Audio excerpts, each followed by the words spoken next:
இது மகிமை நேரம்.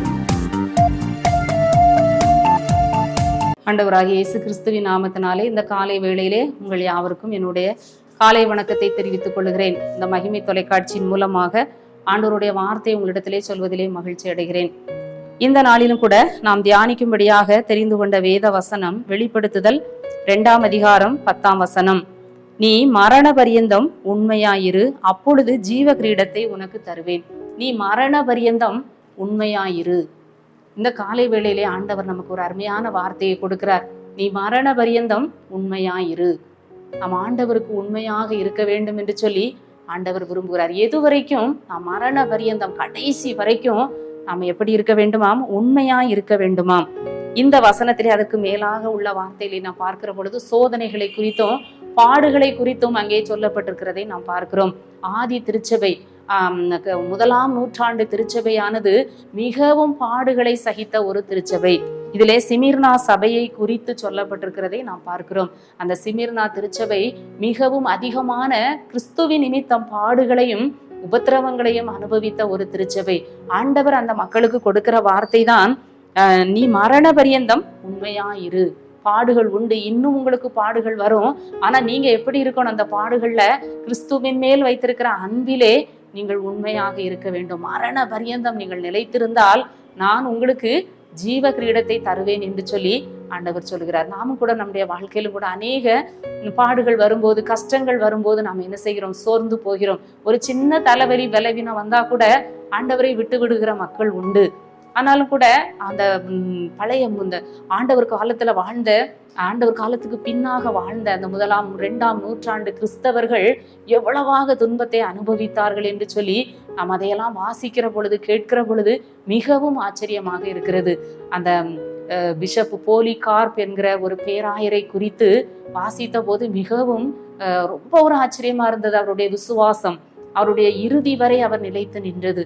அப்போ அவர் இப்ப யோவான் மூலமாக இந்த சிமிர்னா சபையிலே இந்த அப்போஸ்தலனாகிய யோவானின் மூலமாக இயேசு கிறிஸ்துவை அறிந்து அவர் ஊழியம் செய்கிறார். அப்பொழுது அவரை குறித்து அந்த அங்க உள்ள ரோம பேரரசன்கிட்ட கம்ப்ளைண்ட் போகுது. அப்போ அவரை போர் சேவகர்கள் அவரை என்ன செய்யறாங்க? அவரை அழைச்சிட்டு வராங்க. அப்போ இவர் மிகுந்த சந்தோஷமா அவங்களுக்கு பணிவிடை செய்கிறார். மட்டுமல்ல, அவரை விசாரிக்கிறாங்க. விசாரிக்கும் போது சொல்றாங்க, நீ இந்த இயேசு கிறிஸ்துவ மறுதலிச்சிரு, நாங்க ஒண்ணு விட்டுருதோம், நீ அவரை மறுதலிச்சிரு அப்படின்னு சொல்லி அவரை நிறுத்தி அப்படி கேட்காங்க. அப்போ அவர் சொல்றாரு, எனக்கு இந்த 80 வயதுக்கு மேல ஆகிறது, அவர் இந்த வயது வரைக்கும் எனக்கு ஒரு தீமை கூட அவர் எனக்கு செய்யல. தீமையை விட்டு நன்மையை விட்டு தீமையை பின்பற்றலாமா? நன்மையை விட்டு நான் தீமைக்கு செல்லலாமா? அவர் எனக்கு ஒரு தீமை கூட செய்யலையேன்னு சொல்லி கிறிஸ்துவின் மேல விசுவாசத்தோட இருந்தாராம். மரணம் நெருங்குதுங்கிறது அவருக்கு நன்றாக தெரிகிறது. அந்த முதிர்ந்த வயதிலும் அவர் என்ன செய்கிறார்? நெருப்பினால் கொளுத்தப்பட்டு அவர் எரிகிறார். ஆனாலும் அவர் மிகுந்த அமைதலோடு அந்த நெருப்பின் மத்தியிலே ஒரு தங்கத்தை போல ஜொலித்தார் என்று சொல்லி அதிலே வாசிக்க முடிந்தது. அநேகர் அவரை கண்டு இயேசுவை ஏற்றுக்கொண்டார்களாம்.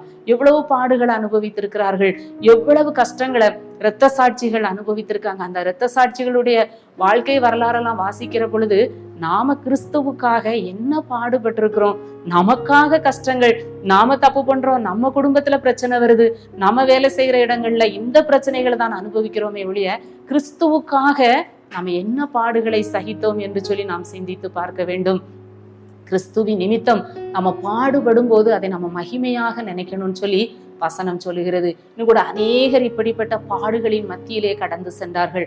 ஆண்டவர் சொல்கிறார், உபத்திரவங்கள் சோதனைகள் வரும்போது நாம் என்ன செய்ய வேண்டுமா? உண்மையாக கிறிஸ்துவை மறுதலியாமல் விசுவாசத்தில் நாம் நிலைத்து நிற்கிற பொழுது ஆண்டவர் நமக்கு ஜீவ கிரீடத்தை தருவேன் என்று சொல்லி வாக்கு கொடுத்திருக்கிறார். இன்னும் கூட உலகத்துல வேதாகமத்திற்கு அடுத்ததாக அதிகமாய் எழுதப்பட்ட புத்தகத்தை நாம் அறிந்திருக்கிறோம். ஜான் பனியன் எழுதிய மோட்ச பிரயாணம், கிறிஸ்டியானின் மோட்ச பிரயாணம் என்கிற அந்த புத்தகத்தை நாம் அறிந்திருக்கிறோம்.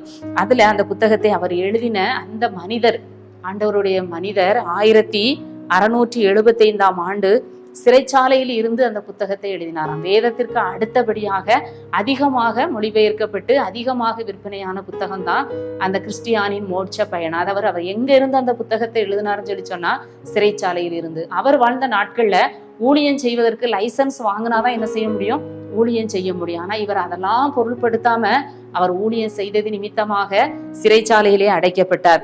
ஒரு நாள் அவருடைய மகள் வாரா, கிழிந்த ட்ரெஸ்ஸோட அந்த புள்ள வந்து சொல்ற, அப்பா வீட்டுல எல்லாரும் பட்டினியா நாங்க சாகுறோம், எங்களுக்கு சாப்பிடறதுக்கு ஒண்ணுமே இல்லை அப்படின்னு சொல்லி அவ வந்து சொல்றா, நீங்க இனிமே என்ன செய்யாதீங்கப்பா, பிரசங்கம் பண்ணாதீங்க, வேண்டாம், இதை விட்டுருங்க, நாங்க சாப்பிடறதுக்கு கூட ஒண்ணும் இல்லை, பட்னியில கிடந்து நாங்க சாகுறோம்ப்பா, நீங்க இதை விட்டுட்டீங்கன்னா உங்களை வெளியே விட்டுருவாங்க, நம்ம எப்படியாவது பிழைச்சிக்கலாம்ப்பான்னு வந்து சொல்றா.